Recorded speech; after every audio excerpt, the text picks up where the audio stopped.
hustler by nature, it's in my blood. Steady chasing this paper and rolling dubs, so my money never out of sight. And I'm all swagged up with a red and green stripes. Hopping out of plane, out of town flights. Yeah, seems like I must have done something right. Like I'm on the block, people on my product waiting in the line. And now it's all sold out, catch me on the island. Weekend getaway, plus a shorty that knows how to make it stay. Always jewels on me, I stay iced out. Keep it chilly during summer when I ride out. See me live on stage, just rocking the crowd. I got it locked down, to say no doubt. After party in the club, VIP, cause I'm an MVP on the MIC.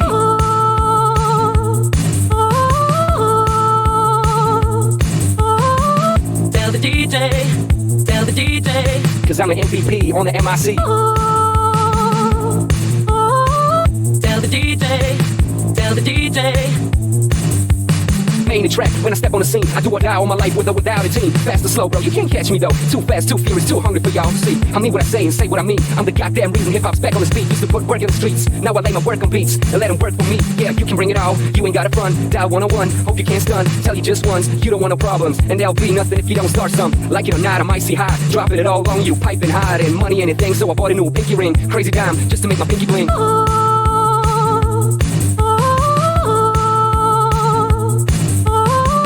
Tell the DJ, tell the DJ, cause I'm an MVP on the MIC. Tell the DJ, tell the DJ.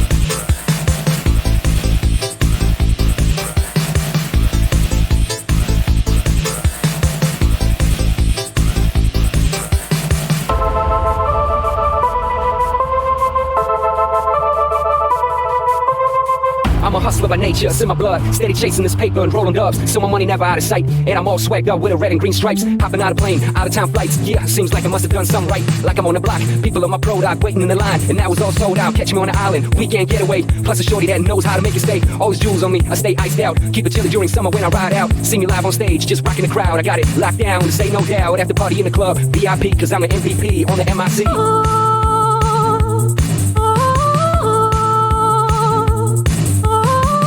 Tell the DJ, tell the DJ, cause I'm an MVP on the MIC. Tell the DJ, tell the DJ. Main the track, when I step on the scene, I do or die all my life with or without a team. Fast or slow, bro, you can't catch me though. Too fast, too furious, too hungry for y'all to see. I mean what I say and say what I mean. I'm the goddamn reason hip-hop's back on its feet. Used to put work in the streets, now I lay my work on beats and let them work for me. Yeah, you can bring it all, you ain't gotta front. Dial 101, hope you can't stun. Tell you just once, you don't want no problems, and there'll be nothing if you don't start some. Like it or not, I'm icy high, dropping it all on you, piping hard and money anything. So I bought a new pinky ring, crazy dime, just to make my pinky bling.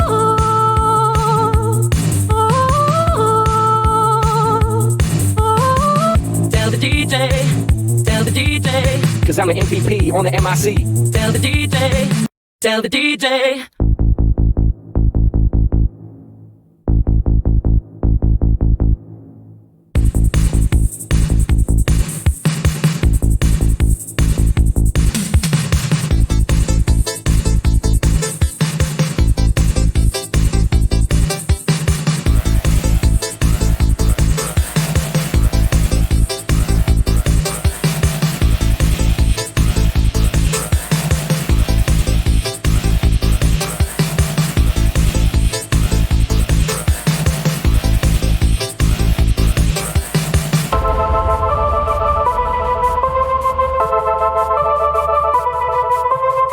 I'm a hustler by nature, it's in my blood. Steady chasing this paper and rolling dubs, so my money never out of sight. And I'm all swagged up with a red and green stripes. Hopping out of plane, out of town flights. Yeah, seems like I must have done. For all of you who listen to Submersion and own an Android device, go to the Google Play Store and download the Podcast Republic app. It's a fantastic app that allows you to get all of your favorite podcasts directly on your Android device. I personally use the app and I love it. I can search for the podcast I want to listen to, select it as a favorite, and have it just a click away. Make sure you select Submersion as a favorite so you don't miss any of our new episodes every Thursday. Again, the app is the Podcast Republic app, available on Android devices. Episode 127. Woo! Oh, yes. And we are live on Twitch doing it. We got our Christmas special. We got Santa Claus. up there in that corner. You see him. And then we've got Jamie over there. And yeah, we got to figure out where you're at on the stream. Yeah. So a few new level ups on our stream quality here. Kyle's down those here. That want to tune in on Twitch TV in a future episode if you're listening to this one.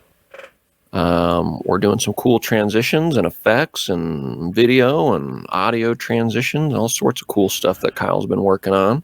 We're going next level with it. I figured, what the heck? It's time, right? Yeah. We got a new year coming in, so. Yeah, I think that's the next step is a virtual reality experience, right? And we will get that going very shortly. It'll be like you're one of the hosts. You put your headset on and you start living our lives. It's like you're podcasting. So it's like you're just sitting there watching the stream, except there's a green screen behind me. And that's really all that's different. Yeah. So, I mean, it's actually the first fully immersive podcast simulator ever created. Yeah. It makes you feel like a podcaster. I know, right? Dreams do come true. Not everybody has the ability or natural talent to be a Yeah, no. I mean, anyone can be a podcaster. Look at us. We're podcasters. You can dream it, you can do it. All right. Right. That's what we want to let you know. But that's not the most important thing happening right now. I think what's the important thing that just happened, Kyle? Brown just did something with his cat in the window. I think that might be important, but other than that was an important thing. This is a typical occurrence, but I don't know what she's doing, so she'll have to stay out there a little bit longer. Wild stuff. No, I gotta say, I mean, it is Christmas. Merry Christmas to one and all the children out there, all the children listening. You should take your headphones off because this is a explicit rated podcast. Your parents should not be letting you listen to this. But if they are, kudos to them. And yes, Merry Christmas. And Kyle, what'd you do for Christmas? I mean, it's kind of a weird Christmas this year. It is really weird. I didn't do a whole heck of a lot other than, my in-laws watch my daughter like while I work and while my wife works and stuff. So, they watch her at my house. So we got together with them. It's just two of them. Nothing crazy though. I mean, usually we like to go to a movie on Christmas Day. That's not a thing anymore. Nothing. Zoom calls with the family. Yep. I crushed my family at Mario Kart. I thought that they were going to put up some kind of competition. I don't even play that much. Dude, it was just like child. Yeah, but how about Kyle, you own what, 3,000 to 5,000 physical copies of video games and 20,000 non-physical copies or something. Yeah, it was a lot. It's a lot of physical copies. So I guess it's hard to live up to. Yeah. But my brother did send me an interesting link after we played because I've been playing a game. It's very stressful. It's in the Dark Souls series, but actually the most stressful game scientifically is Mario Kart. It gets your heart rate up the highest. Yeah, pretty crazy.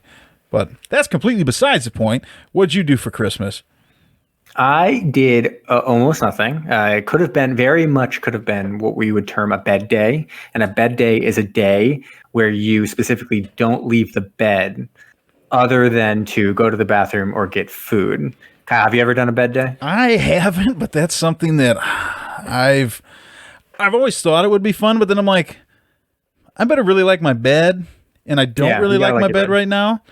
And you gotta have things close at hand too, because like you gotta have everything to be able to, watch shows, read.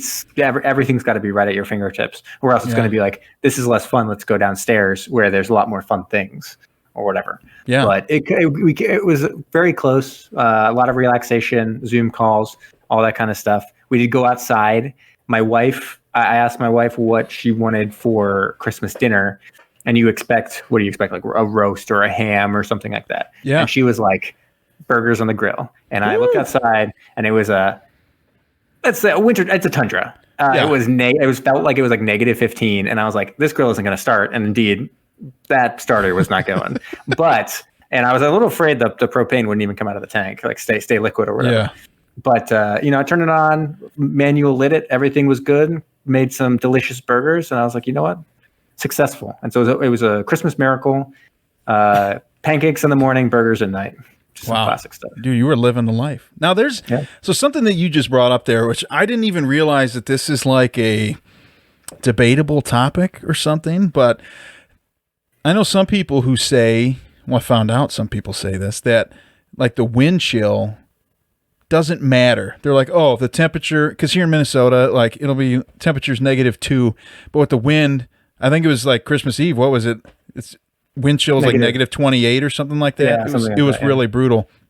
So to me, I'm like, it's -28 outside. Right. But some people are like, you don't have to factor that in at all. I'm like, I think you kind of do. Yeah, no, but the thing is, it's a dry cold, really. Yeah. So you don't even feel it. Exactly. It's so fucking cold. And the thing that's crazy is it was like 40, the day before? And it was just like hours. No, it was actually, it was 46 outside hours before it was in the single digits. Because it plummeted like 30 degrees when the storm rolled in. Outrageous. The storm. As if everyone watching this knows the storm that we had where we live. The storm of southeast Minnesota. Everybody's heard about it in the news. It's crazy. Ben, it's much warmer where you live. You've been calling me Ben a lot lately. Well, I don't really know what, Zach calls you Ben. I'm like, is it a term of endearment? I don't know what's going on. So do I call him Ben? Do I call him Brom? And I'm like, I've called him Brom since like 2008 or 9 or whenever we met. You got to keep calling me Brom. Okay. All right. Good. That's just a you and Zach thing, huh? I definitely notice when someone calls me something other than what they typically call me. If someone that usually calls me Ben calls me Brom, that also really sticks out. Man, I'm not gonna lie to you. It feels unnatural when I do it, and I have to like weird thing. I have to think with about your that. family. Weird thing with your family. I got the iPhone 12 Pro Max on Tuesday. Yeah. And when I was getting it set up, it had like shared like Apple accounts or something on my previous phone that they were trying to carry over for some reason. Yeah. And I don't know what it was, but the guy said he'd never seen this many shared accounts on a phone in his life. And I'm just thinking like, oh my God, my phone was hacked or something. And the first person, and it was, I don't know why. And I didn't have an iPhone when I hung out with your family and the band and everything, but it had all the band members from Keenan's band. It had Christy on there. Seriously? It had your entire like family and extended family that we had to go through, and I had to decline like transmitting all the data to my new phone.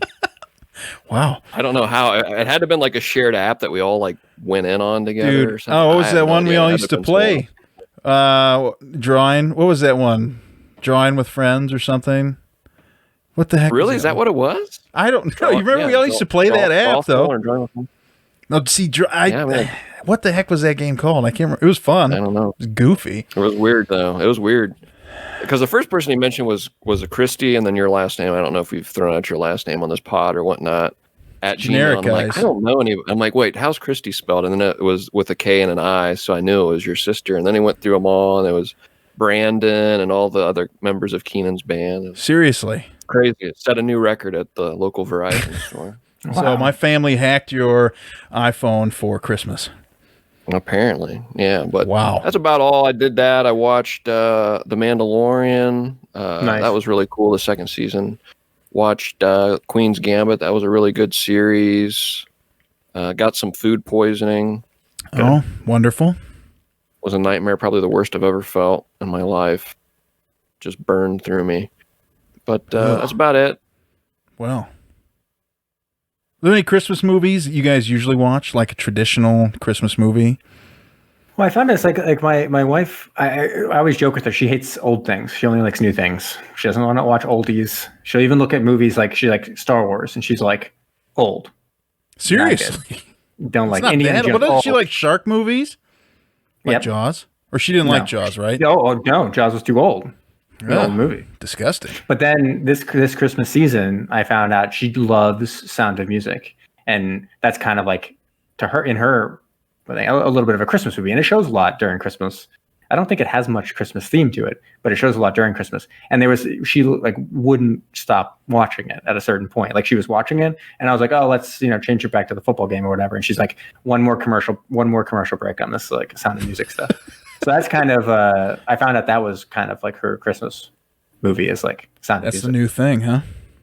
Kind My of, favorite's yeah. got to be Christmas Vacation, and it's not. That even is so particularly good. close. I love it. You serious, Clark? Sirius Clark? Yeah, I busted that out a few times already this weekend. Oh man, yeah, that's one I really like to watch. I did watch one with my brother, with Patrick, for badmovietwins.com. This is my website, if you guys didn't know, but badmovietwins.com. That's badmovietwins.com. And we watched Jingle All the Way. Oh, little Schwarzenegger Sinbad action. Yeah. Sinbad is nuts in that movie. Nuts. Great. He commits crazy crimes. He twice threatens people with bombs, like mail bombs. Really? And one time it actually explodes. He would be a terrorist. He would have been sent to like a high security prison as a terrorist. Wow. It's crazy. Sinbad, but then he's like tone it forgiven at the down. end. Yeah, he had to tone it down. And he dangles like a kid off of like a roof at the end. Movie silly. I loved that one as a kid. I'm surprised that qualifies as a bad movie. Yeah. What? I mean, it's been a really long time since I've seen it, but It's very poorly reviewed. And it is weird. It's a weird Christmas movie because it's the entire thing is about materialism. At no point does it really, like, even at the very end, it doesn't totally transition away from like toys are king. This is how you buy the love of your children kind of stuff. Mm-hmm. It's kind of like the Waterworld effect for me, because I remember enjoying that movie when I was a kid. Oh wow, I love it. And then you rewatch it, and it's like, oh, it's bad. no, you rewatch that, and there's so many things like that scene. Remember, where he's like, Charles, maybe he goes by Chuck. Exactly. Yeah. Well, I think Hopper in general is a maniac. He's crazy in Speed. Speed's a great movie, but Dennis Hopper's nuts in it. Well, dude, he's awesome. Anyways, we watched a Christmas movie. You think should we dive? I think we probably should. Dive! What began as an innocent conversation among friends would soon spiral out of control and later be referred to by future generations as the eighth wonder of the modern world. Mac East Studios takes you on the journey of your lifetime as your captains, the artist formerly known as Brom, Jamie the Ointment, Kyle El Capitan, and the Gruesome Twosome present Submersion.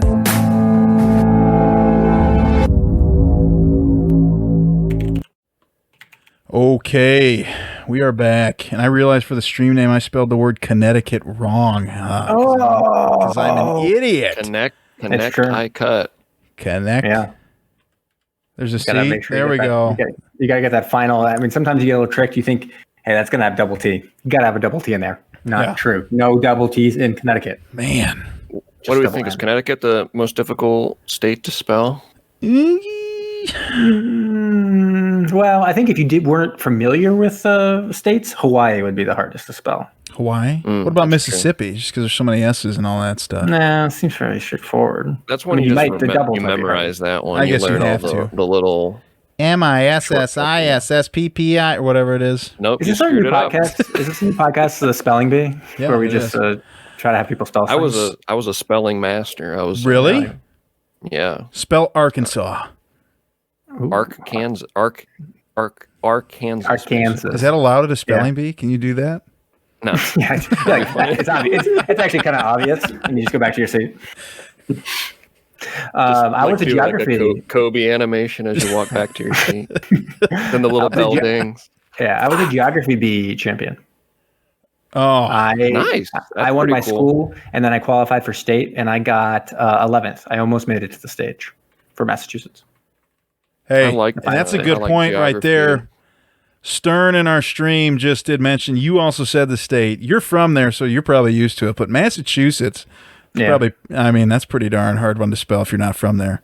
Well, and Massachusetts also has a distinction, having a large number of hard to spell cities, like the city I used to live in, Worcester, which is not spelled at all like Worcester. It's spelled like Worcester. No. Seriously? Yeah, Worcester. Worcester. Yeah, no, it's Worcester. It's not Worcester. Some of them have the Chester in there. Oh, but this one's Oh, Sisters. Santa's getting hot and bothered over there. Here we All go. right, I think we had said we were going to get into this movie, And we haven't. We've been talking about spelling. People love this. It's true. People do love banter. We should actually let's rename this and redo this podcast. What are we thinking? Like something of banter, a certain amount of banter. Let's try to figure this one out.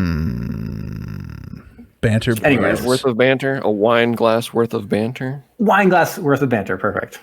That's about original this? thought. Okay. So we watched. What do we watch, bro? It is called Christmas in Connecticut. Ooh. Good old fashioned film from 1945. Took place. I mean, there's a little bit of Nazi action in this to start the movie. True. And this did take. It was filmed. It was filmed and released at the very tail end of World War II. So technically speaking, World War II was still happening at the time that this movie was being released and stuff like that. But yeah, I mean, it's directed by Peter Godfrey, who's a well-known director of the time, and then stars, probably the biggest star is the female lead, Barbara Stanwyck. And then there's other people like Dennis Morgan and Sidney Greenstreet who were big stars as well. But Barbara Stanwyck was a kind of a superstar at the time and continued to be, and really heads up the movie in the end. Very charming actress. Yes. Yeah. I found her.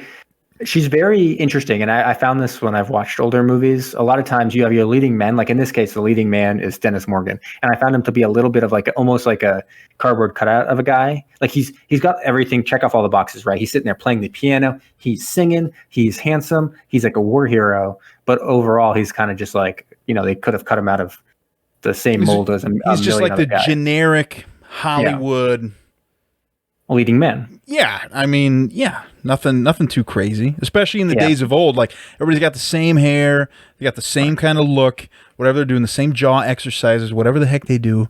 I don't know how you do it, but then Barbara Stanwyck, though, I found her. She seems very unique and very charming, interesting look to her.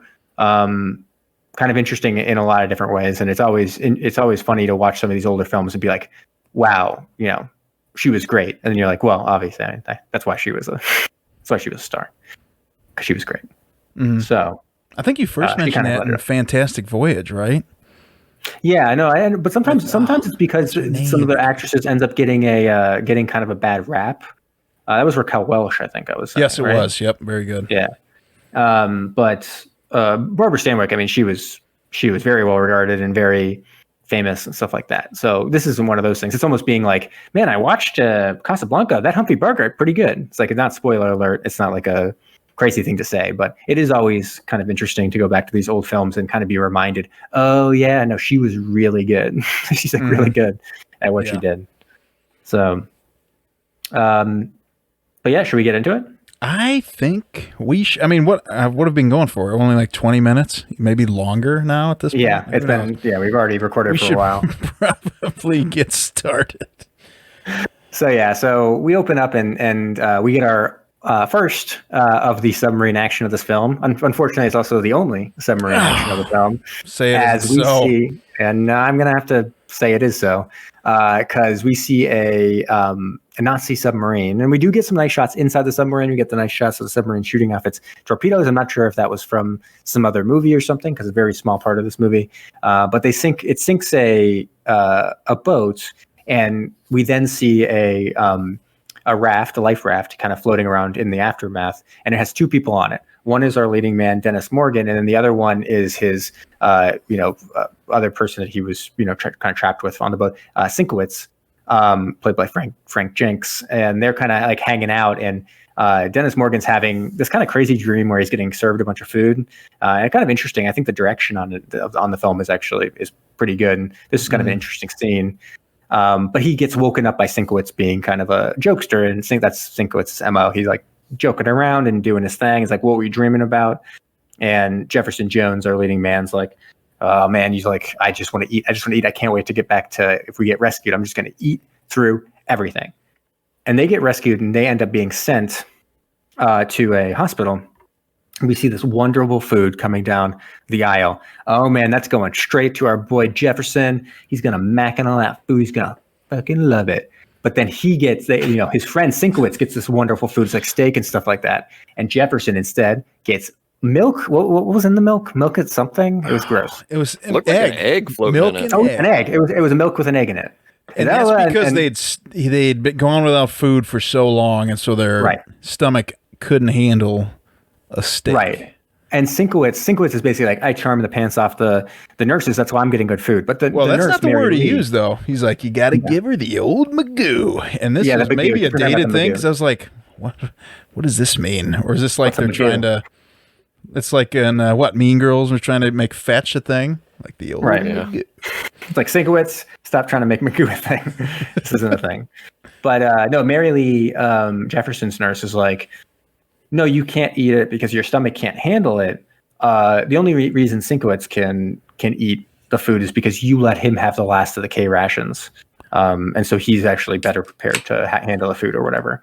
And so, but Mary Lee's got a little bit of a crush on Jefferson, really doting on him. She's like, oh, little old me. She keeps being like, oh, what little old me? And she's from small town, from the South. And she's like kind of doting on him. And afterwards, Jefferson's like, yo, Sinkowitz, how are you getting all this food? And he's like, you got to give her the old Magoo. Mary Lee is digging you, wants to get up on Jefferson. And so, like, give her the old Magoo. And he's like, oh, man, am I going to have to marry her? And Sinkowitz is like, no, but you got to kind of make it seem like you're going to. That's what the Magoo is, really, is like kind of just like smooching on up there, make it seem like you're interested in marrying her, and then she'll give you food. And guess what? He gives her the old Magoo, and it's true. I mean, he gets a bunch of food. He does. And it's funny because actually, what the exact reason she said that he couldn't have food comes in because he gets steak and he tries to eat it. And he's like choking, like, oh my God, his trachea won't open up. Esophagus, not trachea. Idiot. But yeah. So then afterwards, after he's like still recovering and all that stuff, he's kind of like, oh, Mary Lee, you've been like such a good friend to me and blah, blah, blah, all this stuff. And, she's clearly like very interested in trying to marry him. But she's talking to her friend and is like, yeah, I just don't think he knows what it means to have like a home and to have like a family and to have like a Christmas. And like, he doesn't know what he's missing out, basically, if he were to marry me. What should I do? And they kind of have bonded over their shared love of this columnist in a newspaper called Elizabeth Lane, who cooks all this wonderful food. And she describes how she cooks it on her farm. And she's like flipping flapjacks and like making all these wonderful things. And like, Elizabeth Lane, isn't it great? And so she's thinking, Mary Lee's thinking, if I could just give him that experience of Elizabeth Lane's like quaint like farm life, he would realize that little old me might be like a great thing to have. And so she gets an idea. Wait a second. I nursed back to health the like niece or nephew or something of the publisher of the magazine who publishes Elizabeth Lane. So she writes this publisher and is basically like, yo, I think it was Yardley, right? Yep. Yo, Mr. Yardley, remember little old me? Would you get Elizabeth Lane to host my war hero future fiance, my beau, on her farm for Christmas to show what it's like to have like a family like that? And Yardley gets this letter and he's kind of grumpy. He's on all these diets. He's a big fat person. And he's on these diets. He's like cranky. His family doesn't want to come in for Christmas this year. So he's going to be alone anyways. And he gets this letter and he's very touched. And so he's like, done. And so he calls up Elizabeth Lane's editor and is like, basically explains the situation. And the editor's like, oh boy, because he knows this is going to be a big problem, because we flash forward to Elizabeth Lane sitting in her apartment in New York, nowhere close to a farm, clearly having made up this entire scenario of how she lives. And she's even having food delivered to her. Yeah. She has food delivered by a local chef, Felix, who loves her and she loves him, and they're basically family. Are they really family? He's from Hungary. Okay. I can't remember. I can't remember if they were actually related in this. And the first half hour of this movie made me extremely hungry because it was just so food driven. I was like, my gosh.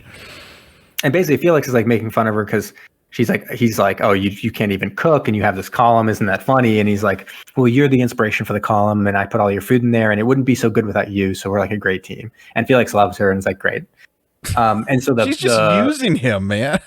Just taking his recipes. He's like, okay, yeah, everything is hunky dunky.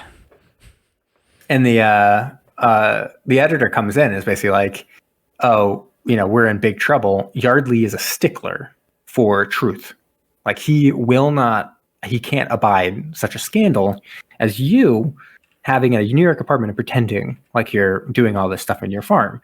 So we're fucked, to put it plainly. And she's like, yeah, you're right, we're fucked. And they're like, basically they have no idea what to do. And so she's like, oh, well, I'll just go to explain to him that I can't possibly do it, that my child is sick or something. She's gonna make up some lie. And she goes out and heads out there. And Yardley basically is like very insistent, ready to go, and won't take no for an answer at all. She can't even get a word in, which is actually kind of like a theme of the movie. She like never can really like get in to explain any situation. And she's always flustered because of this. And so Yardley is like, oh, and maybe, and I could even come too, because she starts to leave, being like, I'm screwed. Like I couldn't get him to like, go backtrack on this whole farm situation. She's like, I really got to do it. She runs back in there, and he comes up and says, I was thinking the exact same thing. I'm going to come to the farm too, and we're going to spend all of Christmas to you. And she's like, oh shit. So it's even worse. So now this like crazy guy Yardley's going to be around trying to, and they have to hide everything from him because they're going to get fired if he finds out what's going on. So she heads back to Felix's restaurant, where to find the editor Dudley, and then her kind of this guy. What was his name? John Sloan. Yeah, who's just been kind of like fringe creeping on her. Looks like for years, always like like years.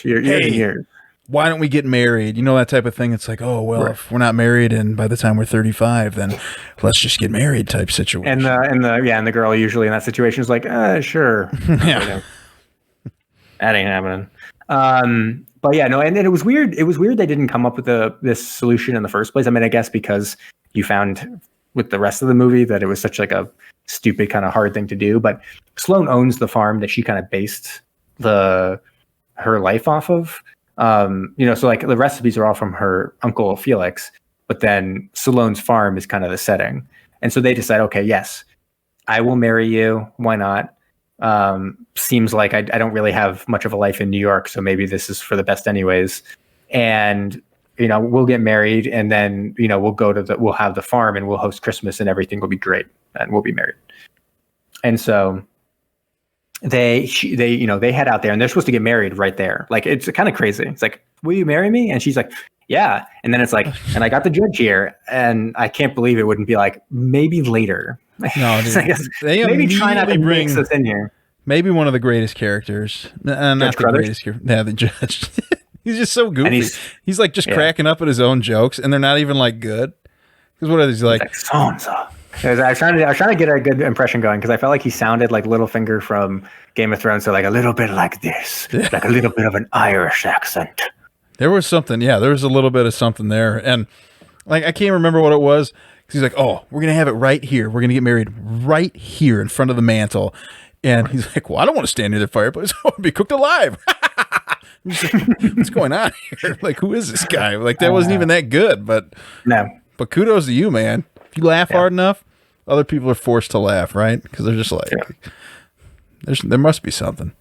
And probably the biggest lie they have to make up at this point as well, besides trying to get married in 5 seconds, is that they're supposed to have a baby. And so she's like, well, we're screwed anyways because we don't have a baby, which is weird because I'd just be like, oh, we're having so many people in the house. I sent them to my mother's or something. like it's not that crazy to be like, the kid's not here. Like, deal with it to Yardley. And like but for Christmas, and Jefferson. Still, I mean, we had so many people. You're my boss. Like, Yeah. My mom took the baby. Sorry. Baby's too young to appreciate it anyway. Right. But it was going to be so hectic. I had to cook with you, cook for you. As I cut. Yeah. Anyways, it's like, well, I took care of it. Sloane's like, I took care of it, and they have a neighbor's baby that the housekeeper Nora is taking care of, and it's like, well, Nora's taking care of this baby anyway, so this is our baby now. And Elizabeth's like, great, perfect, we're ready to go. So they're about to get married. Ceremony is about to happen when they hear like a sled coming up, and who is it but Jefferson? He's arrived early, and this begins a series of scenes between Jefferson and Elizabeth, where I can only say that Elizabeth so clearly just wants to jump his bones so hard the entire time. It's crazy. She can't even handle herself. She sees Jefferson, this cardboard cutout of a man, and it's basically like, oh my God, I need it. Mama likes, I needs that. Yeah. And can't handle herself anymore. She's like, get the judge out of here. I ain't marrying you. Fuck you. This movie is the biggest advertisement for love at first sight. Mm-hmm. Holy cow, my shredder just started going in my room. That was pretty wild. Yeah. But yeah, so they're like, the judge, they're basically like, get out of here, judge. And they try to get the judge into like a different room, and they're still going to try to get married real quick. But then everything starts going, nuts and kind of prevents this from happening. Because here's Jefferson, and he's brought like a rocking chair, which has to do with her column and stuff like that. But then also they have like the baby's there, and she's like the baby starts crying or something. She has to get the baby, and it's like he's basically like, Jefferson's like, oh, I have like a bunch of nieces and nephews and stuff like that. I love babies, and it's because the baby needs to get bathed. That's why it's crying. It wants it's bath time, and he's like, I also love bathing babies, and would you let me bathe your baby? That struck me as a little bit odd. Just we come from a different era. I guess, yeah. If somebody who was like I'd never met before, and they're like, "Hey, can I bathe your baby?" I'd be like, "No. What do you want?" Like, no, it's not happening. If I time traveled though, and someone offered to bathe my baby in the 1940s, I'd be like, you know what? That's probably fine. I think also probably there was just like a lot more bathing of each other at that time. Probably it was like, "Can I bathe you?" And I'd be like, "Yeah," because we're filthy. Yeah. So. In the 40s? You think the 40s people were that filthy? Yeah, all the time. They were covered in dirt. West. I mean, there's people alive who lived through the 40s. No, they're building war machines all day and night, covered in grease, covered in soot. And it was actually, I think actually that was the thing. It was the highest form of flattery to be like, "May I bathe you?" Interesting. They just scrape the dirt and filth off of you. Wow, with like a one of those ice scrapers for your car windshield. Just run that up somebody's back and just peel the layers off from the Industrial Revolution. That's actually where the ice scraper first came. Originally, when they had to scrape ice off of it, they did it with their fingernails. But then they realized that the dirt and the filth scrapers that everyone had for themselves, they usually kept it in a holster. Like, hey, this also works. Wow. Man, so people were pretty filthy if they're keeping those things holstered, and you can just go around scraping. They got it. They got to have it right there. Wow. Oh, yeah. Yeah, well, that's what I'm saying. It was a form of greeting, really. Anyways, I feel like we've gone off track a little bit. I don't think we have. I think we should delve very large. There's a very long scene of bathing babies. It's like monkeys eating bugs off of each other. Right. But yeah, they bathed the baby for a while. Jefferson was like all up in bathing that baby, going crazy for it. And then here there was a big snafu because she's like, the baby's name is Robert. He's giving a bath. He's like, "Did you say this baby's name is Robert?" What? Yeah. She's like, "Roberta!" Right. Uh-oh. And the one of the things that really cracked me up, and I mean, whatever, before I had a kid, I think I probably did this too, but she would always refer to the baby as it. She's like, "Oh, right. Well, where is it? Just give it here." Talking about the baby. I'm like, oh my gosh. After you have one, that's a habit that really almost instantly goes away. So just that cracked me up quite a bit. And then, so then they have like dinner and stuff, and they're like having a great time. And it's like, oh, it's early. Oh, and Jefferson's like playing the piano, and she's like can't even handle it. She's basically like, oh, and like drops like stuff and like breaking shit because she just can't handle how like awesome Jefferson is and like how much she wants to like jump him. And then basically Sloane's like, oh, it's 9:00 in the farm, like time to go to bed. Everyone in bed, bedtime. And everyone's like, oh yeah, I'm like real sleepy because I can't eat another bite and all this stuff. And Sloane's like real happy with himself. He's like, I just nailed that. Elizabeth, let's go. I've got the judge coming. We can get married now. Like we got everyone up in bed. And so they go in there and they're gonna get married, but the judge is like, you need a witness. It can't just be you two. And so she's like, oh, I'll go grab Felix. And so she runs to the kitchen. She clearly doesn't want to get married, but she runs out to get him and sees that Yardley and Jefferson are both palling around in the kitchen eating leftovers. Clearly they were being polite, saying it was time for sleep, but they were still hungry. They loved the food, love Felix's food, who I think is Elizabeth's food, but Felix's food, and they're just like gonna eat some, and they just love living on the farm. And so she goes in there and is like, oh, it's how nice of you, but like I really got to go. But then all of a sudden there's a cow at the window, and they're like, oh yeah, that cow, like he's from your column. And she's like, oh right, yeah, that cow. And they know the name. Yeah, they know the name of the cow. And they're like, oh, and Jefferson's like, I hope you take the cow back to the barn. And so they go out, and we get a long scene of her basically being like very coy, and him flirting with her, but like feeling uncomfortable about it because he thinks she's married. So it's like, I'm a married woman I'm flirting with. I don't like this, even though he clearly is in love with her as well. And basically she's like, oh, is there anyone special in your life? And he doesn't even mention Mary Lee at this point. It's like, oh, not little Mary Lee at all. But it's basically like, yeah, there is someone I kind of like. It's like, but I can't really do anything about it. And she's like, oh, why not? It's like, well, she's married. And you can see the smile on her face. She's like, oh, it's fake. It's like, oh, and they'd have a very like kind of coy back and forth of being like, would you kiss this person, or like the stuff. They get real close, and they like basically, dude, their faces are like this close. And they're just like, they just can't fucking handle it. It's electric love, and there's Electric City up in here. And they then they look around like, where's the fucking cow?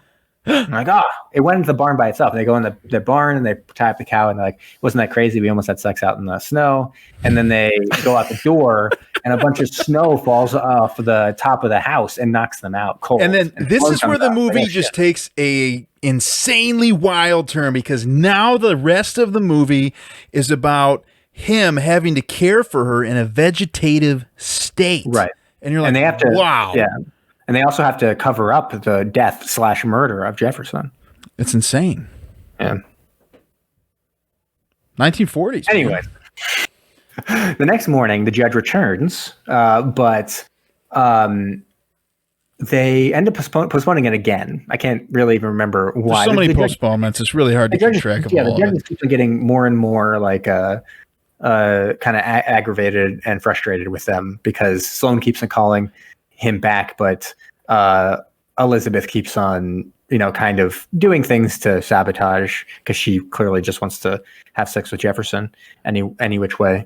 And so, but then there's a whole another twist. It's like a new baby. It's like a totally different baby. The baby's like huge, like way bigger than the other baby, and talk. Even got teeth and hair and all that stuff. Got teeth and hair. It's blonde hair instead of black hair, and like it's also a boy instead of a girl. It's like everything you could think of to be like way out there that happened with this baby.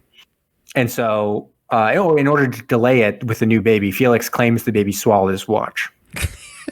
And there's it's not a wristwatch. Like, this is the 1940s, where these are, nice sized pocket giant watches. Yeah, like a grandfather clock. Anyways, and then so the judge leaves because of the watch. They're calling like the police and stuff like that. But they say, oh no, it's fine. The baby is fine or whatever. He threw it back up or something. Right. Yeah. And then they get a visit shortly thereafter, because Sloane's pissed at this point. It's basically like, we're getting the judge here ASAP and we're getting married. But they get some people come by from like the local town or whatever, and it's basically like, hey Sloane, like this is great, like you got a hero here. Jefferson Jones is like a war hero. We'd love for you to come to the local dance. And basically they're like, well, it's up to Elizabeth. What do you think? And Elizabeth is just imagining in her head the scenario of dancing with Jefferson Jones, and then the scene afterwards too, and is like, yes, I 100% would love to fucking dance with you, Jefferson. And so they head to the dance. And you see a whole, like, they're very jovial. They're like dancing around. They're fucking loving it. They're dropping it like it's hot. And they finish up, and Yardley's getting increasingly suspicious of what's happening. She's seeing her dance with Jefferson's like, well, that's weird. She seems to be like all up on that guy. And then sees them leave and is like, that's even stranger. They're just like leaving the party together to like hang out. She's like a married woman. And then he like walks out and sees them get in the sleigh. They get in the sleigh and they're like kind of hanging out, just sitting there. And the horse starts to walk, and they're like, well, isn't this charming and fun? This horse is like taking us for a ride. This is beautiful. And we love it. And so Yardley's like fed up and like, ugh. It's like, I'm going home because this is like, unacceptable to me. Like, what is happening? And when he gets home, the mother of the new baby comes by to pick up her baby, and he sees her leave with the baby, and it's basically like, my God, the baby's been stolen. It's been a baby napping. And so Yardley calls the police and is basically like, get the FBI in here. Like, we got a baby situation, and I'm Yardley, and I get what I want. Dude, he's a bigwig. So they get everyone all up in there. Everyone's like, no, you got a misunderstanding, but Yardley won't hear anything about it. And at the same time, Elizabeth and Jefferson are out on this joyride in the stolen sleigh, and they get picked up by the police as well. And so they get thrown immediately into jail, and they have to spend the night in jail. And this was actually kind of a funny scene, funny in kind of a sad way too, but because they spend the whole night in jail, and so they have a whole bunch of like the police are all searching and stuff like that. They get out of jail, and they are walking to the door, and they just say something where they're like, "Imagine us getting arrested," and I'm like. Yeah, it's like a loaded statement, kind of. Yeah. Well, going on here, but yeah, I mean, I guess I could imagine you. Why can't I imagine you getting arrested? It's so funny at this point because they walk in and then like all these detectives and police officers or stuff are there, and they're like, "My God, where were you all night? Like your baby's been missing." And Yardley's like, "Well, of course, she's been out looking for her baby." And she's like, "What? The baby's missing?" He's like, "Yes, your baby was kidnapped." She's like, "That's fine." And he's like, "My God, what's wrong with you, woman? Like, you're the worst person I've ever met." Yeah. And so Yardley's furious. Basically, they explain the situation. Elizabeth confesses everything. And Yardley's like, fucking rip shit. Basically, like, you're fired. Duh. Also, police, stop looking for the baby. Whatever. And she's basically like, well, I'm screwed. And Sloane's now pissed because he got a job offer from Yardley as well to be like the editor of a new magazine. And is like, how could you do that? Like, this is terrible. At the same time, Jefferson's fiance shows up, little old Mary Lee. And Elizabeth becomes dejected as well. Because at least in this whole situation, she could have at least jumped Jefferson's bones. But now, all of a sudden, he's engaged as well. And she's like, well, now I'm fired, and I've been jonesing for this Jefferson Jones, and I don't even get my sweet Jefferson time. And so Jones she's like, yeah, she's jonesing for that Jones. And so then Felix is kind of like hanging out and learns from Mary Lee that, oh no, she's here to actually break it off with Jefferson, because she actually ended up married. She's married now. She married Sienkiewicz while he was away. Dude, she's straight up married to Sienkiewicz. That's crazy. The old Magoo is supposed to just work. You're not supposed to get married, right? But it's little Mary Lee. Yeah, Sienkiewicz couldn't handle Mary Lee. Yeah, you think she gave her a bath? 100% gave her a bath. Yeah, but that's just polite. Anyways, then Felix comes up with a plan. He's like, I got this all figured out. Mary Lee out of the picture. He gets Yardley into the kitchen and is basically like, just eating some breakfast, no big deal. And Yardley's like, I want some breakfast. Give me that sweet kidneys. And Felix is like, I don't know if I can give you any. Also, you know what? It's weird you fired Elizabeth since she got that great other offer, and who cares about your magazine? And he's like, oh, what? What offer? And Felix is like, yeah, I forgot to tell you. She got a message. She got a giant offer from your competitor, and so she's going to go there and make big bucks. Don't even worry about it. And so then Yardley gets all like competitive. It's like, fuck that. And it's like, Elizabeth, you're hired, and you're going to get a raise. And so like, what? And then Felix goes and tells Jefferson, guess what? Mary Lee not into you. Married. B, Elizabeth, never married. Not even married. And Jefferson's like, holy shit, I can be with Elizabeth Lane right now. And she could not cook me anything because she can't actually cook. She's a liar. But that's still, I could be with her. And so he goes in and interrupts Elizabeth packing up everything and is like, I am into you and I want to make out with you even though you're married. And she's like, that is disgusting and rude. I will not handle it. And eventually they have this whole like running around and he's kind of creeping. He's a big creepster. And then anyway, he's like, I was just joshing. I know you're not married and I'm not even engaged either. It's not a big deal. Whatever. We should probably get married. Stat. And they do, because they say, let's bring the judge and get married now, literally like an hour later. The end. Christmas in Connecticut. Well, Yardley offers her that job too, and she says, I'm not taking that. Oh, I can't even remember that end. She actually she turned it down. It was like double or triple the pay, and she's like, no way. I was like, all right, lady, you do you. I mean, I guess. Have we seen Jefferson have any marketable skills at this point? He's very charming. He is. Yeah, so I guess he could be an actor. Pianist. What's that? He's a very good pianist. Yeah. I mean, give him that. Hell of a dancer. He can open his baby bathing studio, I guess. Yeah. That is true. He can identify the gender of a baby like no other. Sure.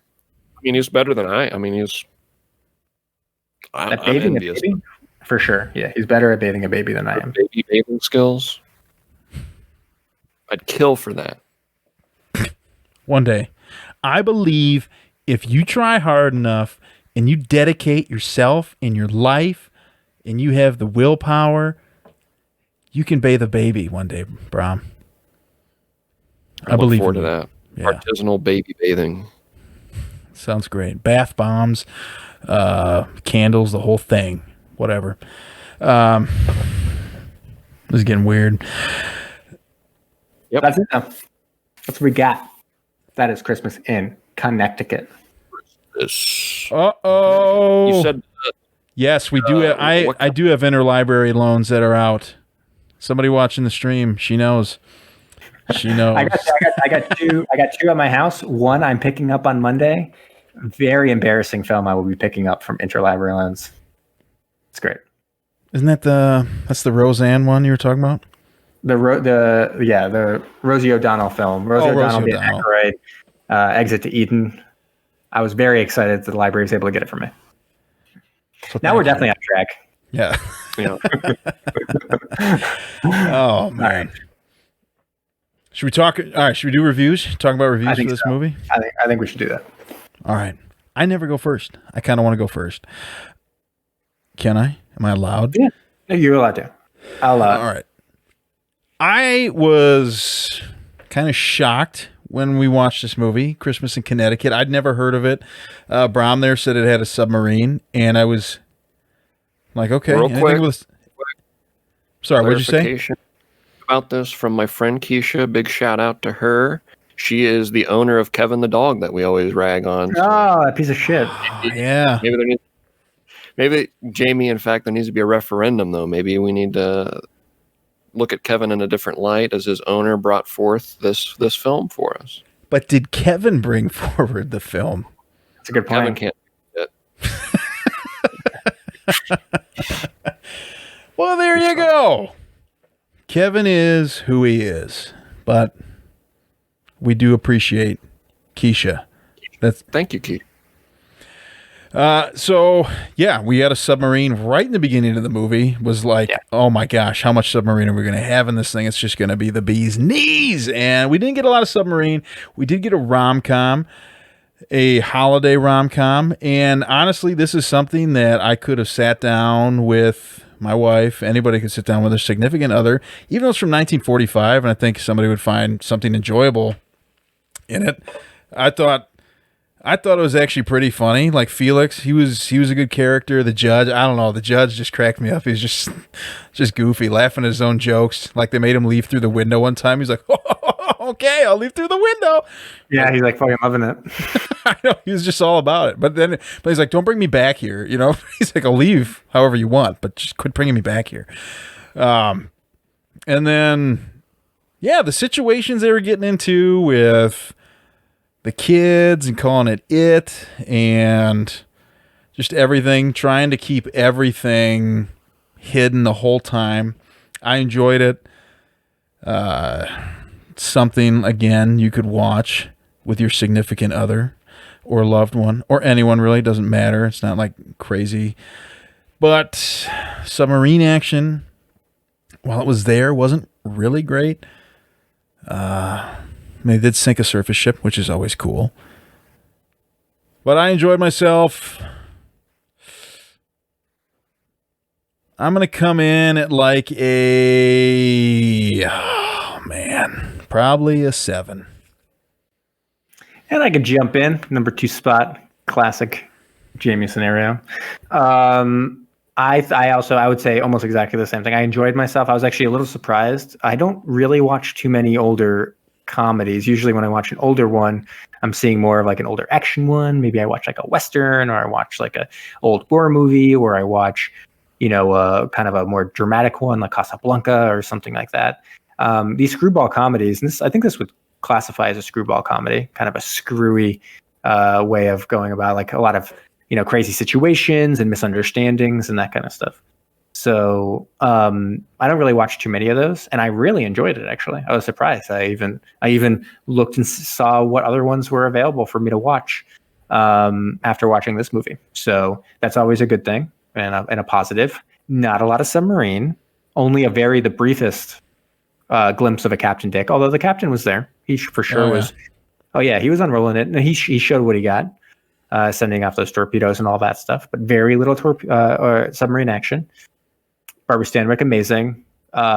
Main guy, adequate person. I mean, and some other funny actors and stuff like that. I thought the directing was pretty good, and it's always fun to see some of the kind of movie magic that comes with some of this stuff, like the big sets and the different houses and stuff that they build and kind of do for this. This isn't necessarily the craziest amount of movie magic, but still, it's pretty cool in these older films, just how they make, even when you're filming on a studio, make it look like you're in somewhere totally different or, totally, interesting countryside, all that kind of stuff, even though they're probably like indoors and all that stuff.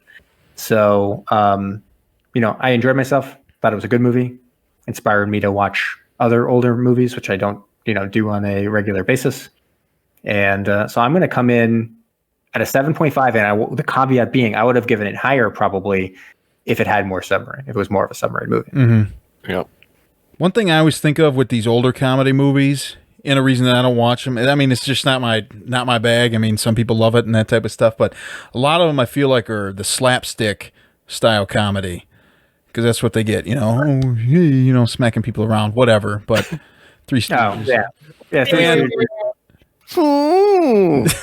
Right. Yeah, that type of stuff. I'm thinking more like Bringing Up Baby, though. This is kind of like that. Bringing Up Baby.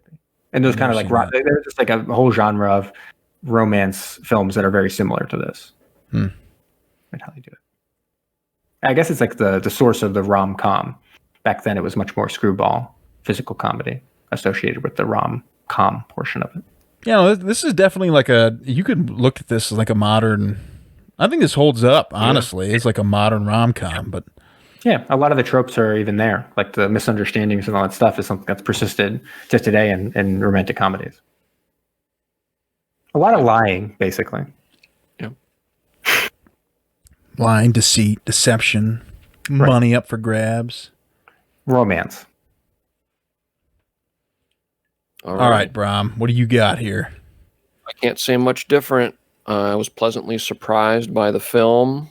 Was pleasantly surprised that we hadn't heard of this from someone. I feel like, a film like On the Beach was on the tip of, I think, was it your dad, Jamie? On the tip of his tongue. Someone mentioned On the Beach. On the Beach was, that was my dad's one that he said right away. Yeah, I think the caliber of this film wasn't too far off. I thought the amount of submarine wasn't honestly that too much far off from what was in something like On the Beach. So yeah, I was surprised that we made it this long without hearing about this film, and heard it in passing from my friend. And glad that we got to watch it. And for the holidays, as you guys said, I thought the humor had a timeless quality to it, which is something I usually rag on with a lot of these older films. The humor is, like you said, slapstick or dumb, or Cary Grant sitting on a hot plate or something like that. And Operation Petticoat, it's just like, God, that's really lame. This had a timeless quality to it, and it was enjoyable. Holds up to today. And if you haven't heard of this one or seen this one, I highly recommend it. It feels like a classic Christmas film, and I'm just shocked it isn't. Basically, it's not one that deserves like a 24-hour marathon, because it's not Christmas doesn't have a huge motif in the film, but I think it fits in with the holidays. And when we first heard it, I was thinking we were watching like some 2016 Hallmark original movie or something, and there could be a version of that out there. But no, this was something special. I'm gonna give it a 7. Again, same thing Jamie said. It could be a lot higher if it was actually sub-centric, and this is a submarine podcast. It was very far from a sub-centric film. Right. Had a sub cameo effectively, but was a very competent and enjoyable film. So 7. So solid movie. I think definitely. I mean, granted, we're watching movies for subs, right? But if you're not watching movies for subs, and somehow you've stumbled onto us, just check this movie out. It's definitely worth it. Fun. I think it's definitely a fun one, especially if you're looking for a Christmas movie one year and you don't want to watch your Christmas Story or whatever again, and you've never seen Christmas in Connecticut. It's a fun one to watch, and it's definitely something that you can watch with everyone. There's nothing in it that's going to be a problem. Completely agree. Did we mention where to watch it? Oh, well, I watched it on Hulu, I think. It was on there? Was it free? Yeah. Well, no. It's with Hulu. It's with the Hulu, whatever. I mean, it may have been for free, but I watched it through Hulu, and I've got it. You said it was on Prime, right? It's also on Prime. You can find it on Prime. Apparently, I thought it was free, but apparently I have all these credits from like delay in deliveries or something like that. So that's why it was free on my television to me. But yeah, it's on Prime. Apparently on Hulu. Is that where you watched it, Brom? I think I watched it on Hulu. Maybe I watched it. I may have watched it through AMC. AMC has it right now. May have watched it on that. It was on my movie server. Oh, okay. Yeah, good movie. All right. Should I do a little trivia? Let's do it. Let's do some trivia. I'm gonna keep this fairly short, but some kind of funny ones given what we've talked about. I was just looking at the trivia here. Guess what? John Sloan's Connecticut home is in this film is the same set used in Bringing Up Baby, which is a movie I just mentioned as an example of a screwball comedy. Bringing Up Baby. Is that an older one also? Yeah, it's 1938. It's Katharine Hepburn and Cary Grant. While trying to secure a $1 million donation for his museum, a befuddled paleontologist is pursued by a flighty and often irritating heiress and her pet leopard, Baby. Wait, now this is the same man. I guess I didn't realize Cary Grant's age. I didn't realize he was back in movies in the 30s and stuff. Oh yeah, yep. Wow. Was that a prequel to Baby Driver, Jamie? What's that? Was that the prequel to Baby Driver? No. I had to say the joke 3 times. It kind of feels bad the third time you say it. Bette Davis was originally cast as Elizabeth in early 1944, but Barbara Stanwyck replaced her in April of that year. So could have been Bette Davis. We'll see Bette Davis at some point. She's in that movie Madam Sin, which is a submarine movie. We haven't watched it yet. And another kind of coincidental thing, I had mentioned that probably the U-boat footage was maybe from a different movie. It was from a movie called Action in the North Atlantic, 1943, which stars Humphrey Bogart.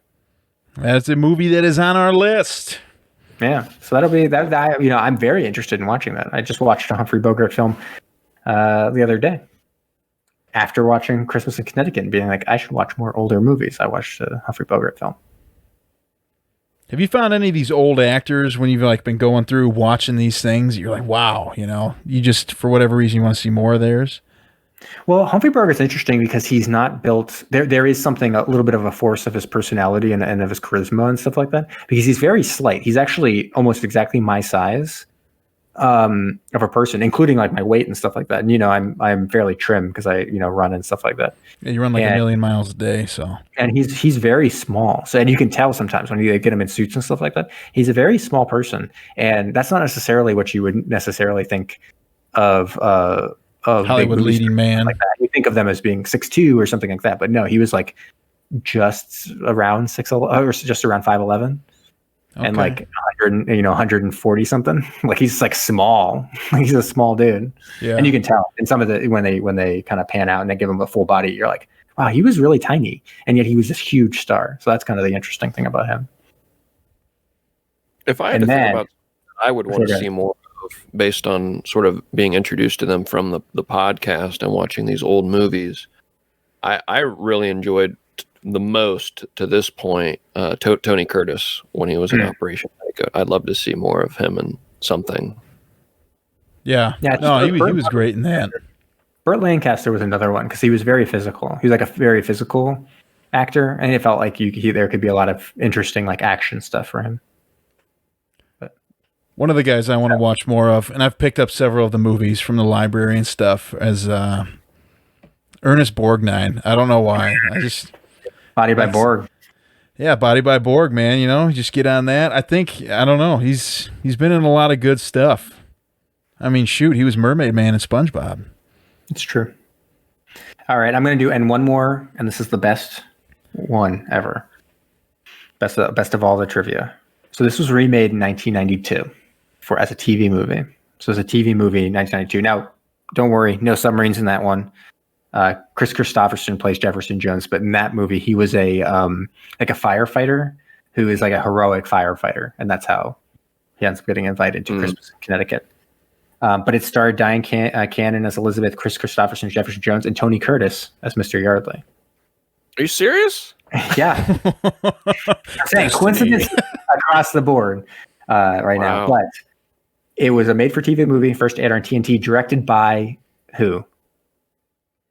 It's a major action star directed it. A major action star directed it. What year? 1992. Schwarzenegger directed that movie. Seriously? Is that correct? Arnold Schwarzenegger directed it. Yep. Wow. What? Yep. And this is where I was saying at the beginning, before we even started recording, I started being like, wait, did Arnold Schwarzenegger direct anything else? This is the only feature he directed, but he did direct a TV show at one point. And then I was like, does this happen regularly? Tom Cruise, if you look, there is one directing credit for Tom Cruise where he directed an episode of a television show and stuff like that. It does seem like these actors and stuff like that, eventually someone's like, how about you give a shot at directing? And Arnold Schwarzenegger directs something. He's like, yeah, I didn't like that. They should never do it again. And so you can find a bunch of these cases of actors like doing one directing thing and clearly being like, yeah, that wasn't for me. Wow. I can't imagine him directing. Yeah. Be amazing. That's so weird. Longingly. You must look into his eyes. That's great. Oh, man. Yep. And then, yeah, do you guys want to do trivia? We could do trivia, or we can Let's just do trivia. Whatever. It's Christmas, right? Let's do trivia. It's all Connecticut trivia all the time. I think you guys gave it the same score, right? 7s. Yeah. So, Kyle, since you gave it first, I'm going to give it to Brom. Brom, what do you want? 200, 400, 600, 800, or 1,000 for? It's called 200. The Connecticut Yankee. 200. This pediatrician who wrote the book on baby and childcare was born in New Haven in 1903 and rode crew for Yale. This pediatrician who wrote the book on baby. Lipschitz. Wrong. Kyle, do you know this? I'm seeing if you have a baby. I don't. It's Dr. Spock. Dr. Spock, famous pediatrician. Wow. I was referencing Rugrats. Kyle, 400, 600, 800,000. 400. Let's go. A contribution of this sterling Connecticut man, the first average of selected U.S. stock prices. That's a question. Yeah, contribution of this sterling Connecticut man was the first average of selected U.S. stock prices. This is the 400? Oh, man. Connecticut, man. It's got to be. Is it a president? Can I ask that? It's not a president. It is a very famous. It's a very famous U.S. stock exchange average. Oh, shoot. What the heck is the guy's name? It's not Warren Buffett. Oh, wait. The stock exchange? Sorry, it's the S&P 500. Yeah, so Mr. S&P 500. I was going to guess Dow Jones. It's Dow. Oh, man. Charles Henry Dow is Mr. NASDAQ. Dude, Stern in the stream, he's blowing up. He knows these. Mr. Dow. I'm an idiot. Yeah, 600, 800, or 1,000, bro. 600. These have been hard. Okay, so this is for New England people. This is a pretty common one. This patriot began his one life in Coventry, Connecticut on June 6th, 1755. So this patriot began his one life in Coventry, Connecticut on June 6th, 1755. So the clue is one life? Yeah, because it's like a famous thing from a speech he gave when he was about to get killed. I don't know. Paul Revere. It's not Paul Revere. So basically, like the speech he gives before he's about to get executed is basically like, the only thing I regret is I only have one life to give to my country, or something like that. Oh my God. Mel Gibson. That's what it is. Mel Gibson. Yeah, it is Mel Gibson. No, it's F. Scott Fitzgerald. No, it's Nathan Hale. Nathan Hale, a very famous. Oh, okay. I've heard that name. Yeah. Connecticut Wow, patriot. I feel like such an idiot during all these. 800 or 1,000. You can always. Our listener get that one there, Kyle? No, Mel Gibson was also guest. So, I mean, that's the biggest patriot I know. Just go ahead and give me 800. There's no way I'm going to get it anyway. This gun maker's manufacturing company is in Hartford, his birthplace. This gun maker's manufacturing company is in Hartford, his birthplace. John Browning? Wrong. Oh, better guess than I would have came up with. Connecticut.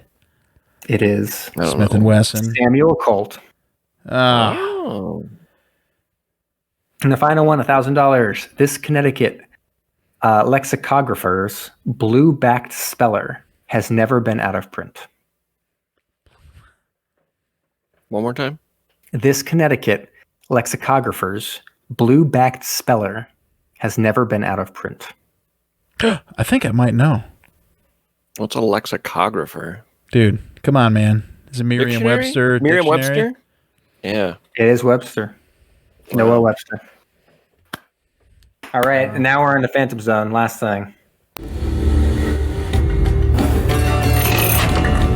Engage the Phantom. Phantoms engaged, sir.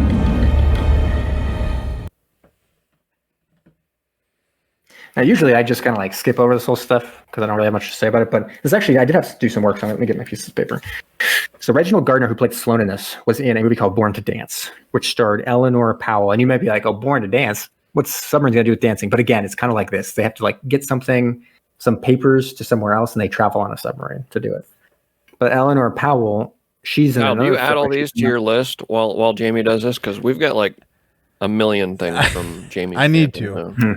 I'm going to put this on the listeners. Please go back and listen to all Jamie's Phantoms. Right. Yes. Most of the time, I just say we've already done this. I don't want to miss one. After all this work we've put in, and we're going to eventually be over crazy. 200, we can't miss any. Yeah. So then Eleanor Powell was also in one called Ships Ahoy. Now, this one, I'm not totally sure there's a submarine in this, but the plot revolves around getting something to a submarine. So hopefully it at least shows it. And I would hate for them to make a whole movie and not show the submarine, right? So that Maroney Olson was in Ships Ahoy, but it was also in Submarine Patrol, which I believe must be on our list, right? Maroney Olson. And then Ward Bard, I think that was his name, Ward Bard, was in Submarine Patrol, and he was also in Operation Pacific, which we already watched. But he also was in another film, which I just wanted to mention. It's called They Came to Blow Up America, which is about submarines. Came to blow up America. Yeah. I'm getting these on the list now. All right, Bram. I'm writing this stuff down right now. We're gonna hit 300, man. Yeah. And yeah, it's kind of crazy because usually here I make up some crazy story about Ed Harris and all that stuff, but there's really nothing to say about this. I mean, when the thing is it's a well-known fact that him and Arnold Schwarzenegger have a long growing feud. And so, and he wasn't born for this first one, but when the remake came around, obviously first person that came to mind was Ed Harris. But once Arnold Schwarzenegger was signed as a director, there was no fucking way. Those guys hate each other. Amazing. So, yeah. Is that it? That's what we got? All right. It's time for little. It's sub world wide. All right. I know we are quite lengthy tonight, so I just wanted to keep this short. Connecticut is home to something that's near and dear to Submersion. So I figured I'd just give a little shout out, maybe a little tourist attraction. I see you drinking wine up there, Brom. You're an animal. You're glowing red from that wine. There it is. I'm going red from the red image I have to make me look Christmassy. I like that. I'm going to go blue. Yeah, go blue. Oh, there he is. All right, so I figured we watched a movie called Christmas in Connecticut. Let's go ahead and talk about a little town in Connecticut called Groton. Wow. This is important. I don't have a whole lot of information on it, but it is an important city. It has roughly 40,000 people, and it's in the southeastern portion of Connecticut. It was incorporated in 1705, so it is extremely old, and it is 45.3 square miles, 31.47% water, which is important to us. Just a little bit of history on this place. Back in the 1600s, settlers came to America, and there actually was a conflict with indigenous tribes, believe it or not. Can't believe that happened. Never hear about that going on. But the settlers, this is what Wikipedia says, inadvertently killed a chief of a tribe, which I don't know how you do that, but somehow they did it. There's all kinds of history regarding Groton, Connecticut, Revolutionary War, all types of stuff. I encourage you to look it up. A lot of good information on Wikipedia. Just some fun facts here. The biggest employers in Groton, Connecticut are the Naval Submarine Base of New London with 10,000 employees, General Dynamics Electric Boat with 8,200 employees, a company that I'm sure nobody has recently heard of in the news called Pfizer with nearly 3,400 employees, and then the town itself. And there are a few points of interest if you're looking for a place to go after Pfizer has supplied you with the vaccine. You maybe can go visit their plant, or you could visit some of these other great places. The Branford House, Fort Griswold, the Groton Monument, claimed to be one of the oldest obelisks in the United States. A archaeological site that I cannot pronounce, Gungy Womp. No way. There's I think that way it's how you say that. The New London Ledge Light, the Pequot Fort, the Jabez Smith House, Edward Yeoman's house, and most importantly, if you go to Groton, Connecticut, go to the U.S. Navy Submarine Force Library and Museum, which also includes the USS Nautilus. Nice. Go check that out. So, just wanted to keep it brief, give a shout out to Connecticut. Never been there, but if I do go, I'm going to definitely check out that submarine museum. That's all I got. very cool. That's all I got. You ready? You got something for us, Brom? Yes. Tube 3 ready to fire, sir. Commence the countdown. 5, 4, 3. Give it to me.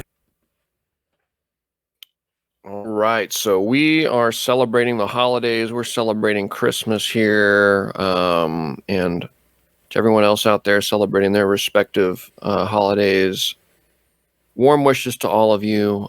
But we all know that this is the time of year. It is a wet dream for any capitalist out there, for any person in retail.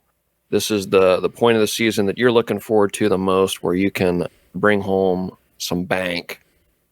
Because so many businesses thrive on the holiday season and all of the gift giving that goes on, all the tourism and travel that goes on. So we're going to celebrate Christmas here on the Submersion the capitalist way with a top 5 Christmas capitalist fun facts. I like this. So we're going to be looking at a few different sectors here with the best-selling Christmas toy or Christmas gift for children of all time here. Wow. It originated in 1983. This bestseller, you guys know what it is? 1983. Mm-hmm. Is it Still going strong. Is it the Very Slinky strong brand? It's a very good guess. I like that guess. Jamie, do you want to take a stab? 83. I would have never got this, by the way. I definitely know the brand, but I would never have got this. It is the Cabbage Patch Kid. Is the best-selling Christmas gift. Yeah, you got to think of the fads. Cabbage Patch was definitely a fad. But he said it's still going strong. No, I know, but I'm strong, just thinking. I'm thinking like just the ones that you hear on the news, being like, "Whoa, this one's selling a lot." We do on the stream. We do have a suggestion, possibly Baby Yoda.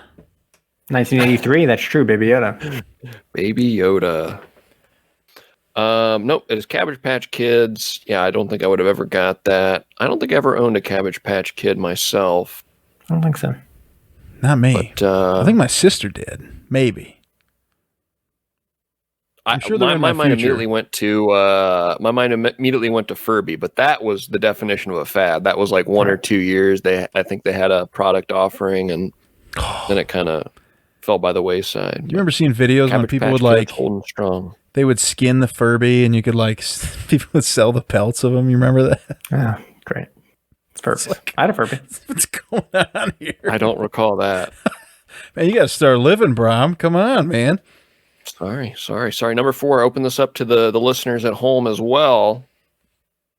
What is the best-selling Christmas song of all time? Oh, I think I may know this. I might. And it's tracked by digital downloads, and digital downloads have not always been tracked. So you got to think a little bit more contemporary. But best-selling with, I think it was 8 times multi-platinum. Give those listeners at home a few extra seconds here. Do you guys have any guesses, Jamie or Kyle? Well, I would say a wrong guess would probably be like the Chipmunks. Right. Okay. Was it Christmas? I want a hula hoop or whatever it was. That is an incorrect guess. Right. So that'd be one that was a very famous song, but it wouldn't be the top song. It didn't break into the top 10 either. Some of these actually surprised me. Justin Bieber's Mistletoe's on the list. What? Really? All right. I've got 2 guesses. My guess is already up on the stream. This one, I like this one right here. Wham's Last Christmas. I like that song. It's a good one. Okay, what are the guesses from home? So we've White got Christmas. Yep. And then Mariah Carey, All I Want for Christmas. Who guessed that? Stern, congratulations. You win a $20 Starbucks gift card from the podcast on behalf of Kyle. Hey, that is not a thing. But congrats on your pride and your bragging rights. Stern. All I Want for Christmas Is You, Mariah Carey. 8 times multi-platinum bestseller. That is your number 1 Christmas song of all time. That was my Number first guess. 3, what is maybe like Rudolph the Red-Nosed Reindeer. Was that on there at all? No, I think these are. Yeah, I think as you said, the tracking makes it so contemporary. Yeah, it's got to be newer. Yeah, by tracking standards here, it's going to be digital downloads. So no, it seems to be all contemporary. Except the oldest here is 1957, Jingle Bell Rock by Bobby Helms, and then. Following that was 1958, number 5, Rockin' Around the Christmas Tree by Brenda Lee.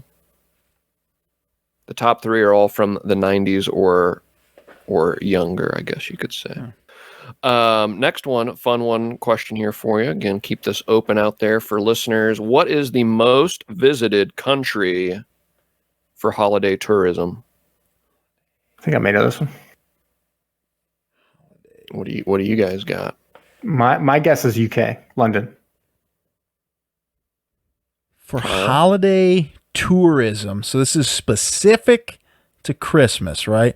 This isn't me trying to get away. It's not specific to Christmas. It's what happens to have the most international tourists during I guess it would probably be November through January or something like that.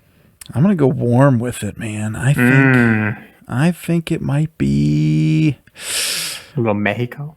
I know. I was thinking Mexico. At first my mind went to Jamaica, but I'm like, that's only because I've been there.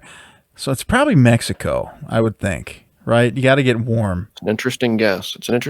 Just on people and population alone, number 4 is China with 65.7 million last year.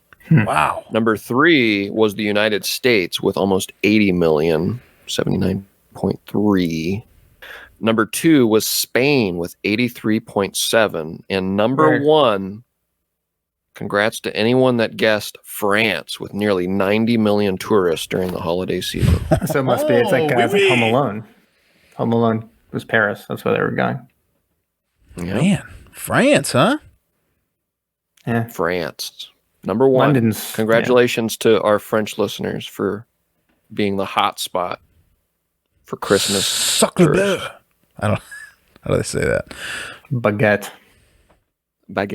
Number 2. All right, here we go. It's estimated that this is just a fact. No guessing here.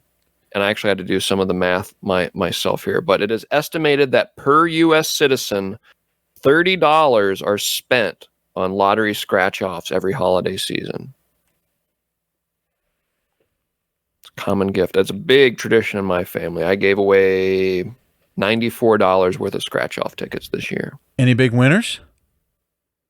I only heard back from like 3 of the 20 people that I gave Christmas lottery tickets to, or 4 maybe, and I have $75 worth of winners. So we're doing really well. So hopefully there's some winners in the remaining 17 or so folks I gave it to. I won $5 on one. A great year. Felt good. You won? What'd you get? $5. I got $5. There you go. That's lunch.